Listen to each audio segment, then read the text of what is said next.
It's the Kyle Hyman Show on Redeemer Radio. This is Kyle Hyman, and with us is Shari Rigby from the movie Overcomer, which opens in theaters August 23rd. Thanks for joining us, Shari. Hi, Kyle. Thank you for having me. So you have been on The Young and the Restless and The Bold and Beautiful. So how was the set from Overcomer different than soap opera sets? Oh, gosh. Well, on soap opera sets, what a great question. I love kicking it off with this.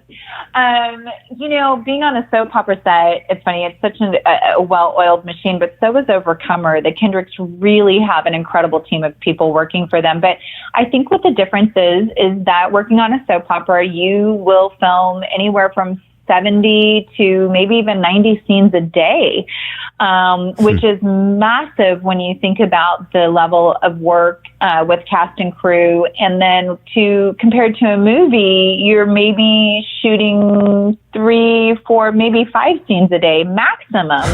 And so that's a pretty big difference when you're working on those two types of projects. What about the kind of atmosphere in general? I imagine with this being a Christian-themed movie, there's maybe a little bit different of an atmosphere, maybe? Yeah, it's funny.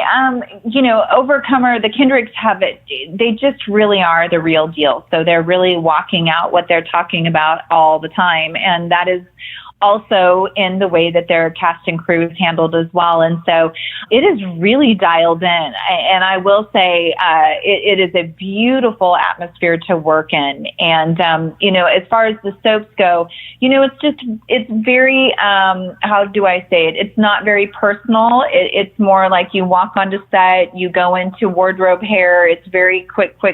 You're on set, there's 3 cameras rolling.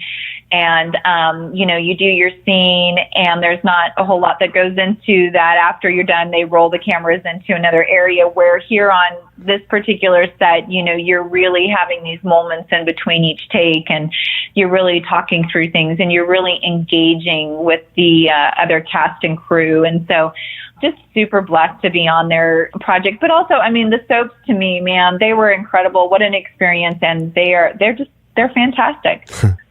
You're married with 2 sons, and you play a wife with 2 sons in Overcomer. Yeah. How similar are you to Amy Harrison? Oh, you know what? I think I'm really similar, actually. That's why I loved this character, and I adored that the Kendricks, Alex and Steven really put a lot of thought into her character and really making her a partner to him in this movie. And what I loved about that so much was that that's really the way that my husband and I operate as well. I've been married for 22 years, and yes, 2 boys, and same thing. We are very much partners in our marriage. We really do work hard to encourage one another. And, we really do have real moments of not getting along and, Sure. not seeing eye to eye and, trying to figure out how we're going to work through that. And so, and I think you see that throughout Overcomer as well between, the Harrisons. I think you see the incredible depths of love, the partnership, but also the real struggles that go on in a husband and wife in their marriage. Yeah, for sure. What's the most difficult thing about making a movie like this? The most difficult part for me would be being away from my family. We filmed Overcomer for 2 months. We did get a break. But again, this particular project was really different than compared to most. A lot of other projects that I've worked on, when you're gone for a month or 2, it's very rare that your family is being brought in or that there's accommodations for them in any way. So if that is something that happens, that, you're trying to make that happen. Whereas working on the Kendricks movie was really about, they were really wanting to be engaged in what it was like to have your family with you when they could be. And so they really went out of their way to accommodate me and my family to be on set and when they were in town, or even to help with housing so that they could be, my husband and my kids could stay with me as much as they could. And also my son is in the movie. My youngest son, he plays one of the basketball players. And so, they had him out on set and, it was just fantastic. So, but that's really the hardest thing, is to be away from your family. So was that planned all along, or was he just there visiting and they needed extras and he's like, yeah, I'll do it? No. Actually, he had gone out for one of the lead roles, and he ended up going and playing soccer. And of course, the other kids were there, and he's a big soccer player. So, but what was so beautiful about the Kendricks is they said, we love Levi and we want him to be a part of the project. And so what other role could we bring him in on where he can still go do what he wants to do for his summer before going to college? And so they brought him in, and he played one of the basketball players in the opening scene. He's the blonde kid kind of sitting there, and it's really cool to see that. But they worked on that hard beforehand. So I was able to watch the movie, and to be honest, I teared up a couple times. It was really kind of got the feels a little bit, So what was your reaction after reading the script for the first time? Yeah, after reading the script for the first time, it was so funny because I remember going into it, and I get a lot of movie scripts, and some are really painful, and and then there's some that you're sitting there going, I want more. Like, I want more of this, and I want more of the family. And really, that's what happened with Overcomer. I think what was done so well is that the Kendricks really mixed this. You've got this sense of humor happening, and then yet, this lighthearted nature, and you've got these real moments of outreach, and yet at the same time you have these moments of really seeing a husband and wife in different emotional moments that you go through, and the Hannah that goes through, and the grandmother. I mean, there's so many emotional, you get to go on this emotional roller coaster, right? And that's what we want in a movie. We want to take people on an emotional roller coaster and have them laugh and cry. And so I got done reading it going, I want more of the Harrisons, and I hope the rest of the world does too. Yeah. We're talking with Shari Rigby, who plays Amy Harrison in the movie The Overcomer, which is going to be in theaters August 23rd.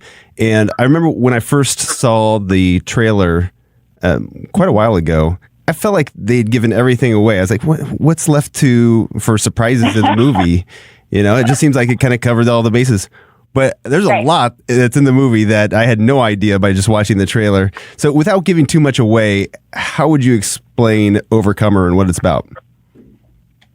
Yeah, I think Overcomer really is, like I said, it's really this incredible, inspirational family story. It's about anybody and everybody seeing themselves and relating to these different characters. I think that you're going to come away really inspired. You're going to laugh. You're going to cry. You're going to take a journey of really understanding who the Father is and who you are in the Father as a believer. And people that are not believers that are going to go see this movie, I think they're going to be inspired by the story. They're going to really ask a lot of questions about, I want to know who the Lord is and how he operates in my life and who I belong to. I think that people are going to walk away from this movie being inspired. In fact, I am hearing right now that people are getting up in the movie theater towards the end of the movie and they are cheering, and that they are having just this incredible time at the end of this movie. And so I'm so excited to see what people are going to walk away with. But that's how I describe it without giving anything away. Yeah. What do you think about the story makes it so moving? Yeah, I think you know what it is, because people really they're really able to see who they are in a movie like this. We can sit in movies and never really experience a connection. And yet I think in this particular movie, people are going to experience that. They're going to find a real connection. They're going to find a character that they can relate to and take a journey with. And this is a movie about identity, and it's a movie about seeing themselves not as who they used to be, but understanding who they are now and who they can identify with, and really understanding that we do go through different seasons in our lives. And so I think that's what the power of the story is going to be. Men, women, children are going to sit, teenagers, every age, every demographic are going to sit there and watch this movie, and they are going to be able to see a character and identify with him or her in this particular movie. And that to me is powerful.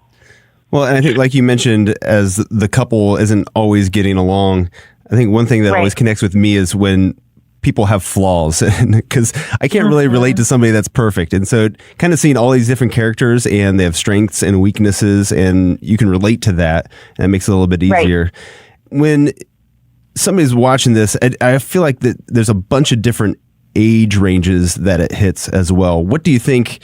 Is this a kids movie, would you say, for families to take your kids to?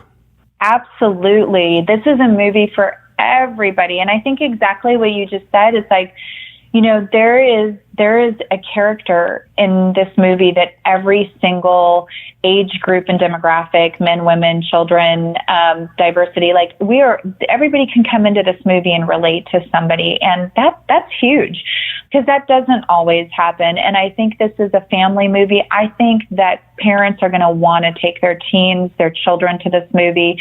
They're going to want them to see the message of overcoming, perseverance, identity. Who are you walking in, and what will you continue to work hard on to get to where you need to be? And what you said about flaws, Kyle, like that is the real deal of this particular movie. You see in each and every one of these characters, they are flawed. They are not perfect. They are going through things in their own lives, but realizing that, you know what, through the encouragement of others and through knowing who Jesus Christ is, they're going to come out on the other side of this and they will persevere and win and overcome. Yeah. Do you think men and women would take home kind of different takeaways from it? You know, that's a great question. I think yes and no. That doesn't really answer it. But yeah, I think that men and women identify maybe a little differently with the film. I think that men will identify with this particular character in a way that they are so often, you know, they want to be this hero. They want to be the breadwinner. I think a lot of times the husband also looks and identifies with themselves as whether they're coaching, they're identifying with being a husband or a father, or really what their job title is. And so when things start to fall apart, I think that men really will be able to identify with things like that do happen. That is a reality of life. And so are they identifying with those titles, or are they identifying first and foremost with Christ and then anything and everything else that comes after it? So I think that is a big part of it. And they do see that it's not about what the title is, it's about where they place themselves first and foremost, and then how do they walk through that with the Lord. And that's what you see Coach Harrison. I think Amy's character, women are going to relate with her. They're going to love her. She is strong and powerful. She is also kind and loving. And you see all these different attributes that were built into this character that I hope that women really will be able to identify with. And I hope that they see the scene between Alex and I as this husband and wife, that they really do love each other, but are willing to, call each other out on things, but yet also be the words of encouragement to empower one another to continue to go on and be better. All right. Well, I really enjoyed it. I think people should check it out. So where's the best place for people to go and get more information about the movie? Yeah, go on to overcomermovie.com. They can go on there and find out where the movie's playing. I've just heard that it's gone worldwide. I'm hearing that it's in movie theaters all over the United States. And so they can go on there, find out, go on to any of the social media, Overcomer Movie, and they can get a full rundown there, and make sure that they get those tickets in advance and be in the seats on August 23rd. All right. Great. Thank you so much, Shari. Appreciate it. Thanks, Kyle.